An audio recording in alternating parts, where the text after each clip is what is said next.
যেখানে সব কিছু শেষ হয়ে যায় সেখান থেকেই নতুন কিছু শুরু হয়।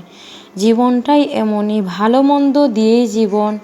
আপনাকে ভালো কিছু পেতে হলে মন্দ সময়ের সঙ্গে লড়াই করে যেতে হবে। আপনি লড়ছেন, তার মানেই আপনি জিতছেন। জীবনের পাতাগুলো উল্টে দেখলে মনে হয় প্রতিটা অধ্যায়েই কিছু না কিছু অপূর্ণতা রয়ে গেছে।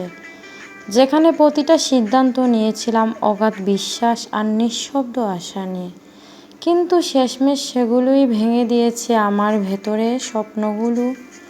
আজ বুঝি ভুলটা চেষ্টায় ছিল না, ভুলটা ছিল বিশ্বাসে আর সিদ্ধান্তে। আমি চেষ্টা করছিলাম ঠিকই, কিন্তু জীবনের মোড়ে দাঁড়িয়ে সঠিক পথটা চিনতে পারিনি কখনোই।